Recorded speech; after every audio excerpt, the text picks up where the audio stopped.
शांति।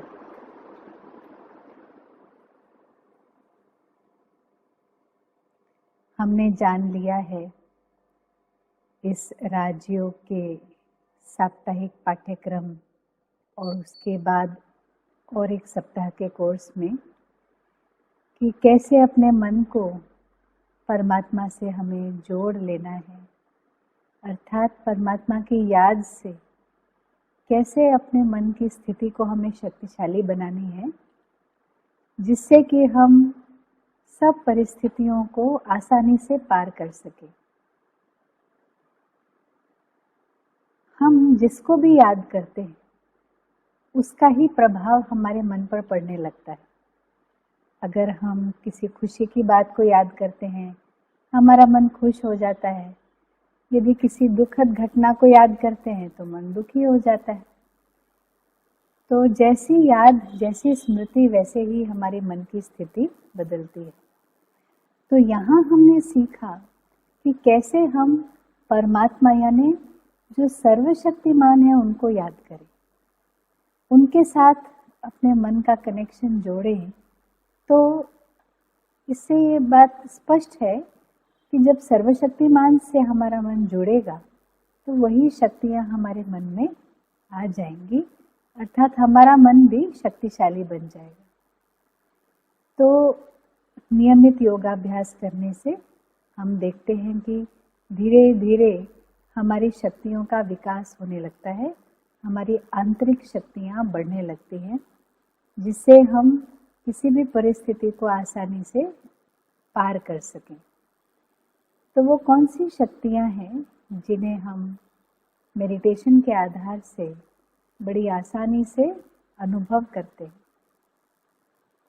ये शक्तियाँ कोई शारीरिक शक्तियों की बात नहीं की जा रही, ये आत्मा की शक्तियों की बात है, हमारी आंतरिक शक्तियाँ हैं।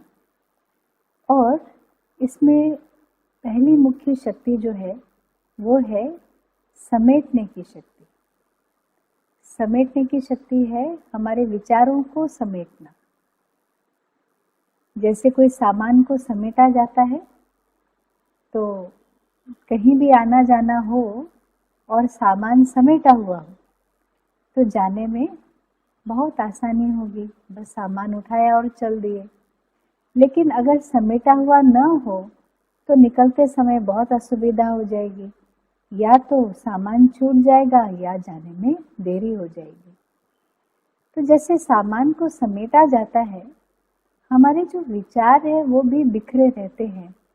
तो फिर अपने मन को यहाँ से वहाँ कहीं भी एकाग्र कर लेना कठिन लगने लगता है। मन हमारे पूरे कंट्रोल में, हम जहाँ ले जाना चाहे वहीं जाए, वो तभी संभव है जब हमें अपने मन को समेटने की आदत हो, मन को भी क्लियर रखने की आदत हो, व्यवस्थित रखने की आदत हो। तो जब हम समेट लेते हैं, जो हमारे थॉट्स हैं, विचार हैं, यहाँ वहाँ अनेक कार्य में बिखरे हुए हैं, उनको हम समेटते हैं। यानी क्या करते हैं, बस एक सेकंड में इस स्थिति में आ जाते हैं कि मैं एक आत्मा हूँ, आत्मा हूँ, और सारा ध्यान आत्मा पर एकाग्र हो गया, स्वयं पर एकाग्र हो गया। देह और देह की बातों से हमने अपने विचारों को कलेक्ट कर लिया, समेट लिया और स्वयं में टिका दिया।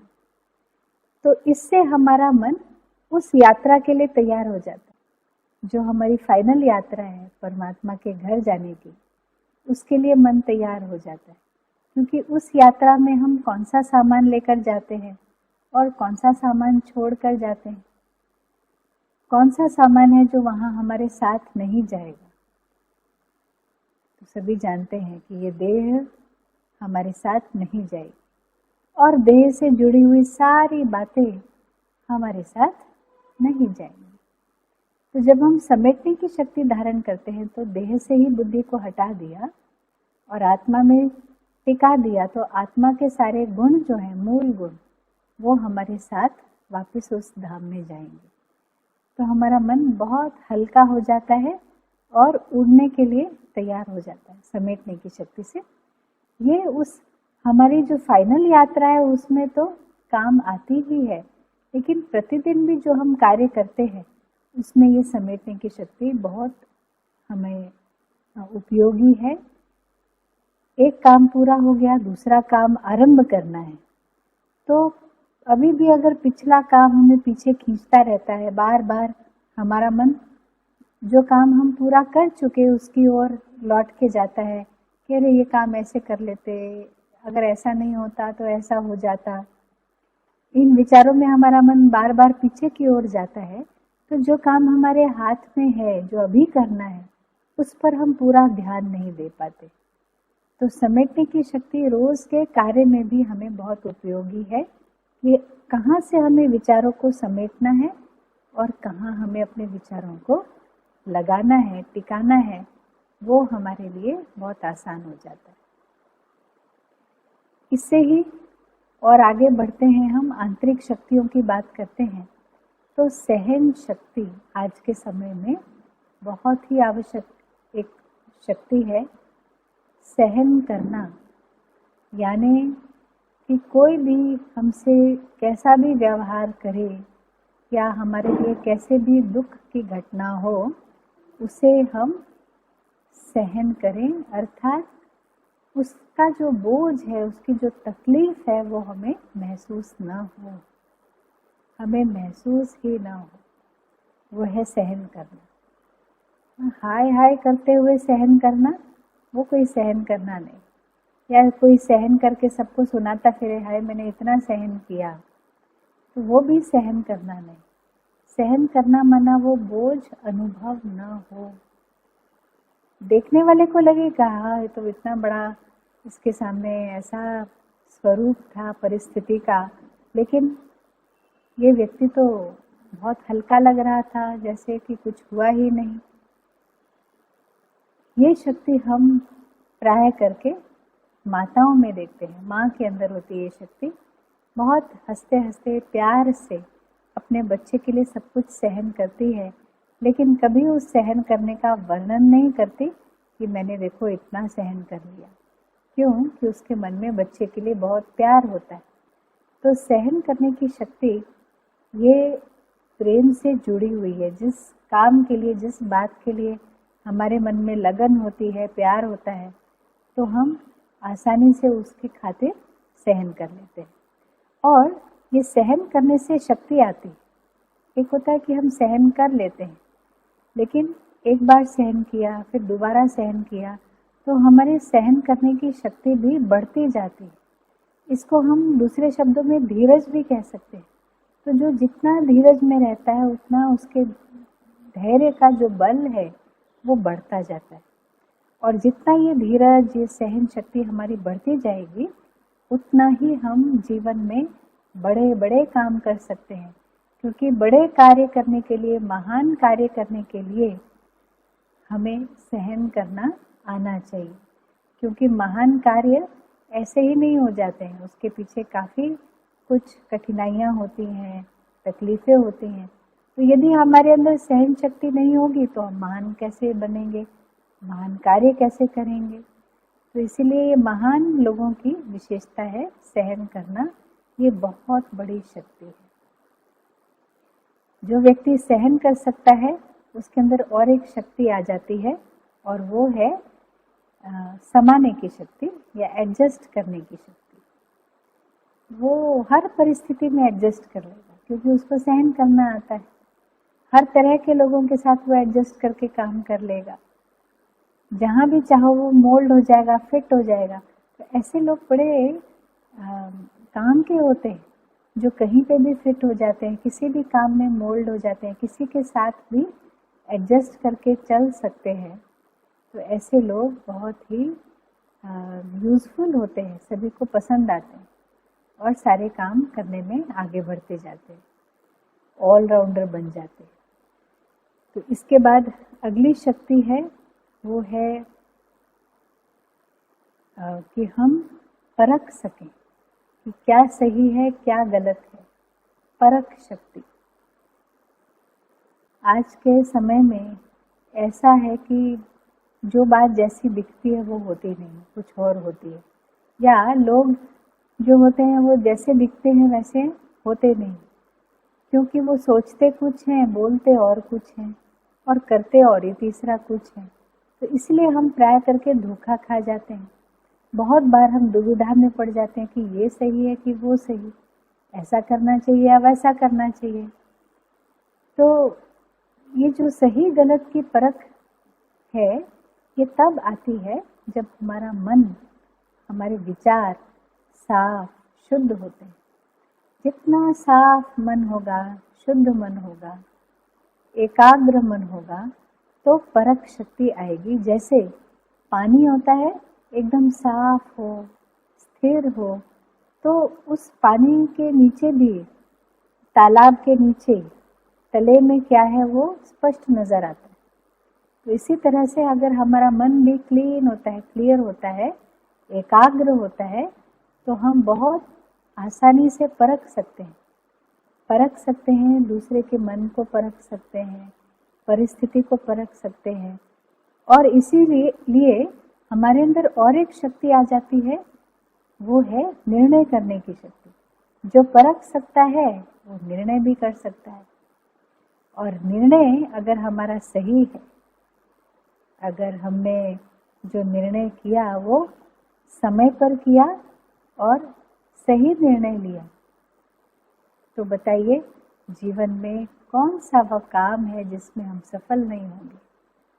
क्योंकि जीवन में हर कदम पे हमें निर्णय लेने होते, कदम कदम पर।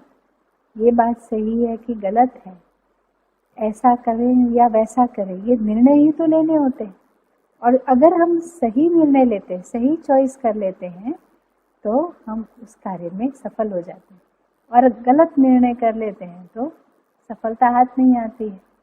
इसलिए निर्णय शक्ति भी हमारे, जितने मन को हम स्थिर बनाएंगे तो स्वतः हमारे अंदर आएगी। निर्णय शक्ति का जो प्रतीक है वो तुला दिखाते, जो वजन करने का होता है ना, तराजू। तो तराजू में वजन करने के लिए मोटे मोटे रूप से तो वजन करना ठीक, लेकिन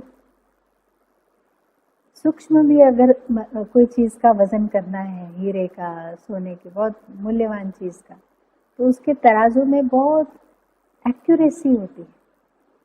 जितना एक्यूरेट होगा उतनी बहुमूल्य चीज़ों का वो वजन सही कर सकेगा। तो एक्यूरेट तराजू में देखा जाता है कि तराजू में जो बीच में कांटा होता है, वो कांटा स्थिर होना चाहिए, सीधा होना चाहिए, स्थिर होना चाहिए। अगर वो डोल रहा है, कांटा हिलता जा रहा है, स्थिर नहीं है, तो उससे जो हम वजन लेंगे वो सही नहीं होगा, उसमें कुछ ना कुछ गड़बड़ी होगी। तो इसी प्रकार से हमारी बुद्धि से भी सही निर्णय लेना है, तो बुद्धि को शांत और स्थिर होना बहुत जरूरी है, एकाग्र होना बहुत जरूरी है। नहीं तो गलती हो सकती है। अगर किसी भावना में हम बह जाएं, किसी इमोशनल बात में हम हो जाएं, फंस जाएं, तो हम सही निर्णय नहीं ले पाते। इसीलिए कहा जाता है कि कोई भी महत्वपूर्ण निर्णय अगर लेना हो तो ध्यान रहे कि गुस्से में आकर नहीं लेना चाहिए, या बहुत दुख जब हो रहा है, दुख के वक्त नहीं लेना चाहिए, या कोई भी स्थिति में जब हम इमोशनल हो गए हैं, तो ऐसी इमोशनल परिस्थिति के समय, मन की स्थिति के समय महत्वपूर्ण निर्णय नहीं लेने चाहिए। नहीं तो पूरी संभावना रहती है कि उस निर्णय में कोई ना कोई गलती हो सकती है। अब अगली जो शक्ति है वो है सामना करने की शक्ति। कोई भी हमारे सामने परिस्थिति आए, लेकिन अगर हम उसका डट के सामना कर सकते हैं तो हम जीवन में विजयी बन जाएंगे।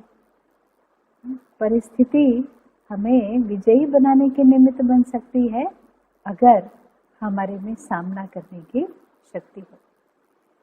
तो कहते हैं कि जिसका साथी है भगवान, उसको क्या रोकेगा आंधी और तूफान।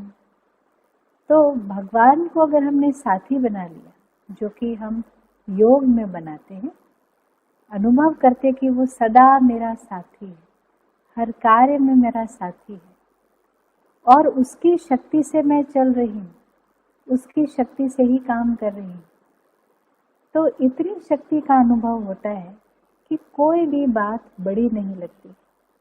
हर परिस्थिति का सामना करने के लिए हम तैयार हो जाते हैं। तो इसीलिए जो योगी हैं वो बहुत अच्छी तरह से सामना कर सकते हैं और विजयी बन सकते हैं।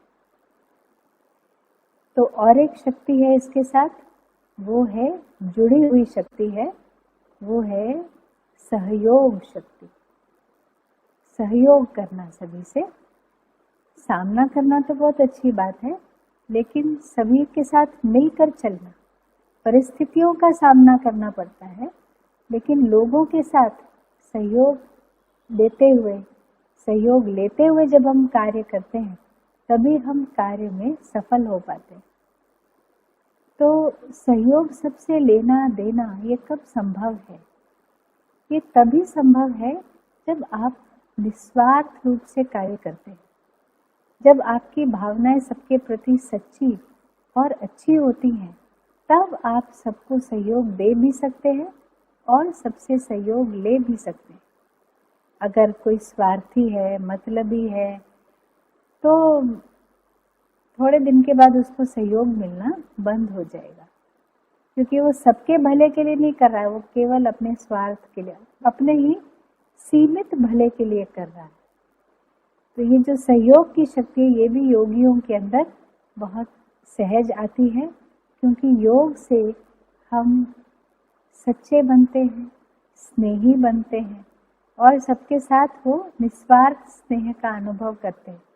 तो जिसके कारण सबका भला हो, सबका शुभ हो, ऐसी बड़ी अच्छी कल्याणकारी भावनाएं योगियों के मन में रहती हैं, जिस कारण से वो सहयोग दे भी सकते हैं और दूसरों से सहयोग ले भी सकते हैं। और सहयोग देने और लेने की इस विधि से हर कार्य में वो सफल हो सकते हैं, क्योंकि अकेला व्यक्ति कितना भी होशियार हो, कितना भी शक्तिशाली हो, पर अकेला कहाँ तक सफल होगा? कितने काम कर लेगा अकेला व्यक्ति? कोई भी अगर हमें बड़ा कार्य करना है तो सबके सहयोग से ही करना है। और भले ये कहते हैं पांचों उंगलियां एक समान नहीं होती, लेकिन जब एक साथ मिलकर काम करती हैं तो बड़े बड़े कार्य कर लेती है, जो अकेली उंगली शक्तिशाली से शक्तिशाली उंगली नहीं कर पाती। तो जो भी लोग हमारे आसपास हैं, वो चाहे जैसे भी हैं, लेकिन हर एक के अंदर कुछ न कुछ विशेषता और गुण ऐसा है, तो सभी के सहयोग से हम बड़े बड़े काम सिद्ध कर सकते हैं। और अंत में है विस्तार को संकीर्ण करने की शक्ति। इस शक्ति का प्रतीक दिखाते हैं एक कछुआ। कछुआ कैसे अपने सभी अंगों को संकीर्ण कर लेता है। फिर उसके ऊपर तो वो कवच होता है, उसका शेल होता है, उसके ऊपर अगर बरसात पड़े या धूप हो या कोई प्रहार भी करे तो वो कछुआ उस कवच के अंदर बिल्कुल अच्छा है, सेफ है, बचा हुआ रहता है। फिर जब देखता है कि बाहर से कोई प्रहार नहीं है, बाहर से सब सेफ है, तो अपने पाँव निकालकर फिर से चलने फिरने का कार्य करता है। तो ऐसे जो योगी होते हैं वो अपने कार्य करने के लिए अपना ध्यान जो है वो विस्तार में लाते हैं। ये भी करना है, डिटेल में ले जाते हैं, ये करना है, वो करना है, यहाँ जाना है, वहाँ जाना है, सारा डिटेल में हमारी बुद्धि चलती है। लेकिन जिस समय वो कार्य पूरा हुआ तो इन सभी डिटेल से, सभी विस्तार से अपने मन बुद्धि को हम संकीर्ण कर लेते हैं और मैं आत्मा हूँ स्थिति में स्थित हो जाते हैं। तो हम बाह्य कोई भी वातावरण की अगर गड़बड़ी भी हो, कोई वातावरण ठीक नहीं हो, अशांत हो या किसी प्रकार से डिस्टर्ब करने वाला हो, तो बाहरी सभी वातावरण की बातों से हम सेफ हो जाते हैं, हम अंतर्मुखी हो जाते हैं। विस्तार को संकीर्ण करना, जिसके अंदर ये शक्ति होती है उसके जो विचार है वो बड़े सार युक्त होते हैं। माना एक होता है लंबा लंबा सोचना, बहुत सारा सोचना, अधिक सोचने वाले के विचार कमज़ोर होते हैं, उनकी क्वालिटी अच्छी नहीं होती। बहुत ज़्यादा सोचते हैं तो वो जैसे कि उस ज़्यादा विचारों के प्रवाह में बह जाते हैं, उनका खुद पर कंट्रोल नहीं रहता है। और जो सार में सोचते हैं, जरूरी जितना सोचे, सोच कम लेकिन बहुत शक्तिशाली, बहुत अर्थपूर्ण हमारी सोच हो तो वो सोच शक्तिशाली होती है और सार गर्भित सोच होती है। तो कई लोगों की जो ये सोच है, जिनके अंदर ये शक्ति है विस्तार को संकीर्ण करने की, वो सोच भी सार वाली होती है। और इसीलिए जब वो बोलते हैं तब भी वो सार में बोलते हैं, थोड़े में बहुत कुछ कह डालते हैं, जो कहना है वो कह देते हैं। कई बार बहुत लंबा लंबा बोलने में हम क्या कह रहे थे उसका मीनिंग कहीं छिप जाता है, लोगों को समझ में नहीं आता। लेकिन थोड़ा सा बोले, अर्थ सहित बोले, स्पष्ट बोले तो वो बात दूसरे के मन में घर कर जाती। और इसीलिए विस्तार को संकीर्ण करने की शक्ति ये योगियों में होती है और योगी उस शक्ति के कारण हर कार्य में सफल होते हैं। तो ये आठों ही शक्तियाँ जो बताई, आठों ही शक्तियाँ सफलता दिलाने वाली शक्तियाँ। जैसे कि देवी का चित्र दिखाते हैं तो दशभुजा वाली देवी या अष्टभुजा वाली देवी, तो इतनी सारे हाथ किसी के आपने देखे हैं क्या कभी? तो इससे पता चलता है कि ये कोई स्थूल हाथों की बात नहीं है, ये आत्मा के शक्तियों की निशानी है। जैसे हमारे पास अगर कोई काम हो, बहुत ज़्यादा काम कर रहे हो और उसके बीच में और आके कोई और भी काम बता दे, तो प्राय करके कह देते हैं कि अरे 2 ही तो हाथ है मेरे, इतने सारे काम आप मुझे दे रहे हो, 4 हाथ थोड़ी ना है मेरे पास। तो 4 हाथ होते तो क्या ज़्यादा काम करते। लेकिन कहने की बात है कि मेरी इतनी क्षमता है और मुझे ज़्यादा काम मत बताओ, और क्षमता नहीं। तो ये जो 8 हाथ या 10 हाथ देवियों के दिखाते हैं, 2 हाथ तो सभी के पास है लेकिन इनके पास एक्स्ट्रा 8 हाथ है देवी दुर्गा के पास। तो यानी कि वो एक्स्ट्रा क्षमता है, वो आंतरिक शक्तियों का विकास बहुत अच्छी तरह से किया है, जिससे कि हर कार्य में वो विजयी होती है और इसलिए उनकी विजयादशमी मनाते हैं। तो ये आज हमने योग के तरीके, योग को कैसे अब हम अपने जीवन में लाएं और योगाभ्यास से कैसे हम बहुत प्राप्तियां कर सकते हैं, ये सारी बातें आज हमने सुनी हैं। आइए इसका हम अभी अभ्यास करके देखें। मेडिटेशन में बैठने से पहले आप सभी से निवेदन है, सीधे होकर बैठे, अलर्ट होकर बैठे। आपने कभी शंकर जी का चित्र देखा है या गौतम बुद्ध का चित्र देखा है? तपस्वी का अगर कोई चित्र देखा है तो उसी चित्र के समान आप बैठ जाएं, सतर्क होकर, लेकिन चेहरे पर बहुत शांत भाव, एक मंद मुस्कान। हल्का छोड़ दीजिए, सारे मसल्स को रिलैक्स होने दीजिए।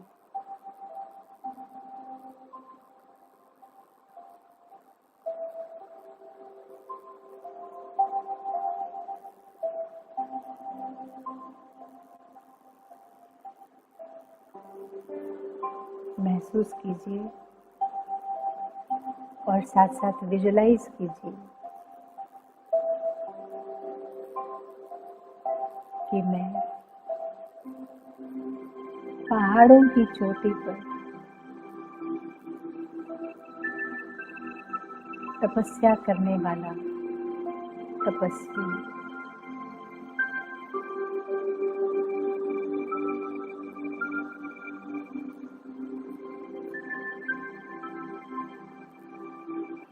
इस ऊंची अवस्था से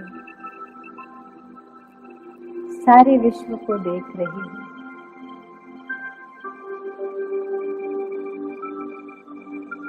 दूर दूर तक मेरी नजर जा रही है।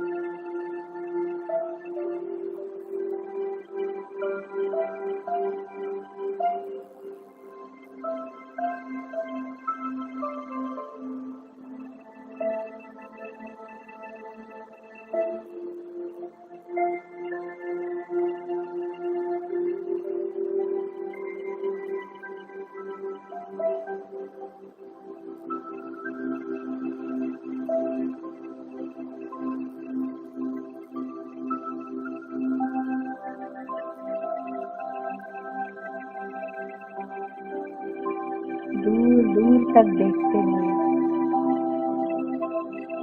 मुझे अनेक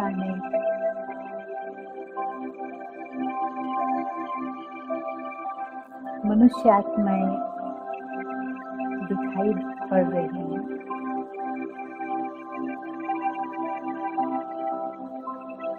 सारी पृथ्वी पर फैले हुए अनेक लोग इस ऊंची स्थिति से नजर आ रहे हैं।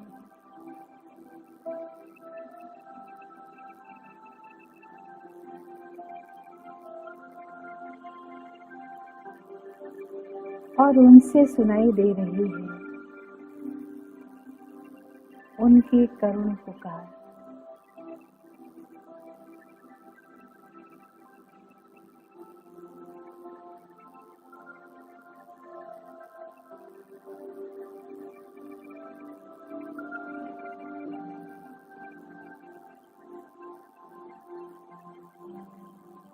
इस ऊंची अवस्था में मैं स्वयं को देखती हूँ। मैं आत्मा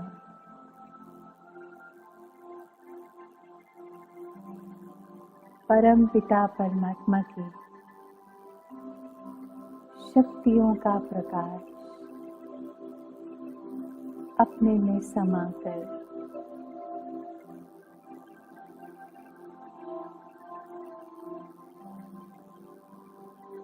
शक्ति और प्रकाश से संपन्न हूँ।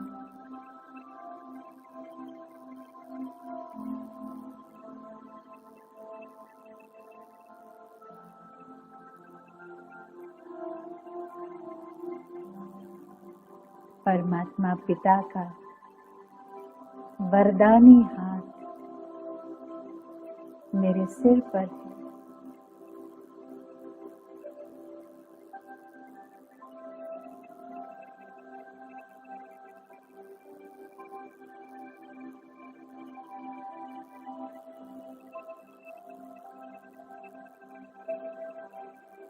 मेरे शिव बाबा से मुझे सुख, शांति और शक्ति प्राप्त हो रही है।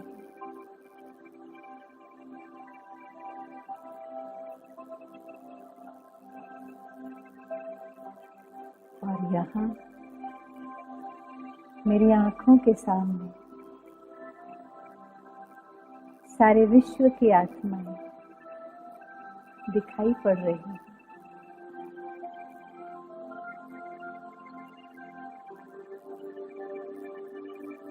तो मैं अनुभव करती हूँ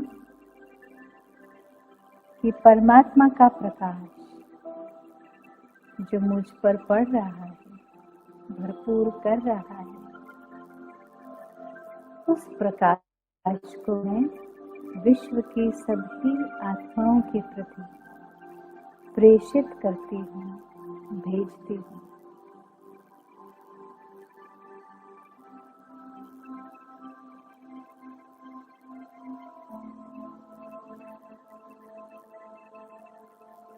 विजुलाइज कीजिए ऊपर से बहुत सुंदर प्रकाश मुझ पर आ रहा है, मुझ आत्मा को जगमगा रहा है और फिर मुझसे सारे विश्व में बह के जा रहा है, फैलता जा रहा है।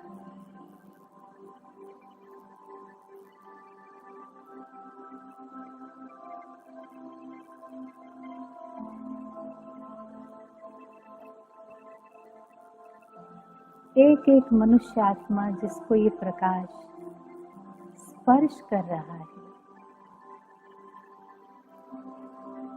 उनके मन में शांति,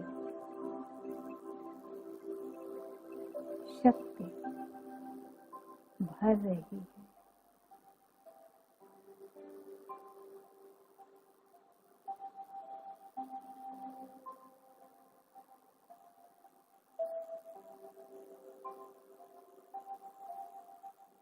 मन में बहुत दया और रहम का भाव भरते हुए परमात्मा की इस रोशनी को फैलाते जाएं।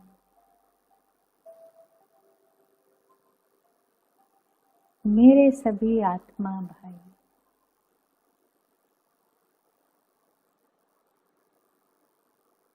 सब इस प्रकाश को पाकर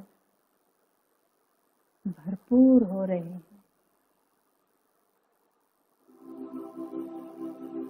सबके दुख तकलीफ दूर हो रही है, उन्हें राहत मिल रही है।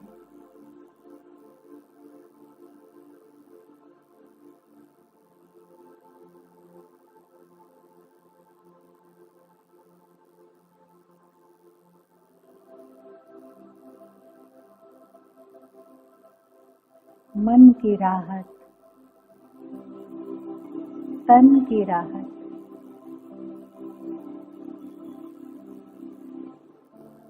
ये प्रकाश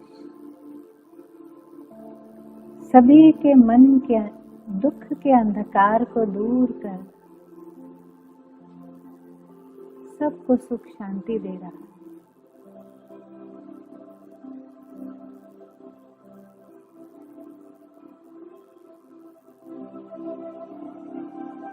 सबकी बीमारी, परेशानी, हलचल को समाप्त कर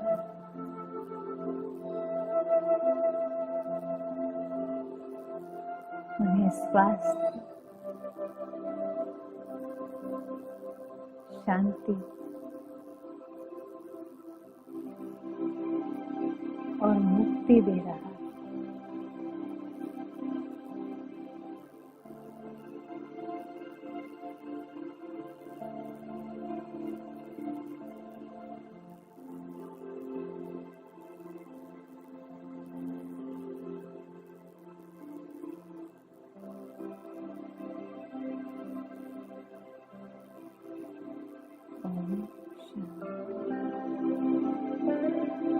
इस प्रकार हम मेडिटेशन करके अपनी शक्तिशाली स्थिति में स्थित होकर दुनिया की अन्य आत्माओं को जो दुखी हैं, परेशान हैं, उन्हें शांति और सुख प्रदान किया करें, उन्हें अपना योगदान दिया करें। ये बहुत ऊंचा दान है, योग की शक्तियों का दान, अच्छे वाइब्रेशंस का दान। आज अगर इस समय यहाँ बैठकर मैं अपने मन में कुछ अच्छा सोच रही हूँ और शांति भरे, शक्ति भरे मन का अनुभव कर रही हूँ, तो वो सिर्फ मुझ तक सीमित नहीं रहता है, वो तरंगे बनकर चारों ओर फैलने लगता है। इसी प्रकार से जब हम दुखी होते हैं तो भी कोई अकेले दुखी नहीं होते हैं, वो दुख की तरंगे, चिंता की तरंगे हमारे मन से निकलकर हमारे चारों तरफ वाइब्रेट करती है। और जितना ज़्यादा कोई दुखी रहता है उतना उनका वो वाइब्रेशन दूर दूर तक फैलता है, और जितना जो खुश रहता है, हल्का रहता है, उसका वो पॉजिटिव वाइब्रेशन दूर दूर तक फैलता है। तो अभी समय है हम अपने वाइब्रेशंस को बहुत पॉजिटिव, बहुत पवित्र बनाएं परमात्मा की याद से, और वो अच्छे वाइब्रेशंस फैलाकर दूसरों की भी सेवा करें। क्योंकि किसी के पास धन का अभाव है तो उसको धन देके वो अभाव पूरा किया जा सकता है। किसी के पास अन्न की कमी है तो उसको अन्न देकर हम तृप्त कर सकते हैं। लेकिन अगर किसी के मन में अशांति है तो आप उसको क्या देंगे, कैसे देंगे, कैसे उसकी अशांति को दूर करेंगे। तो आज दुनिया में हर मनुष्य अशांति से, भय से, चिंताओं से ऐसा ग्रसित है। तो यदि आप अपने मन को शक्तिशाली, शांत, पवित्र बना लेते हैं तो आप सारी दुनिया की सेवा कर सकते हैं, सारी दुनिया को अपने अच्छे मन की स्थिति से लाभ दे सकते हैं। ये एक ऐसी एनर्जी है जो आप यहाँ बैठे दुनिया के किसी भी कोने में भेज सकते हैं, क्योंकि मन की जो गति है वो तो आपने देख लिया कितनी फास्ट है। एक सेकंड में जो यहाँ से परमधाम जा सकती है, तो क्या वो एक सेकंड में यहाँ से दुनिया के किसी भी कोने में नहीं जा सकती। तो हम ये सेवा किया करें। ओम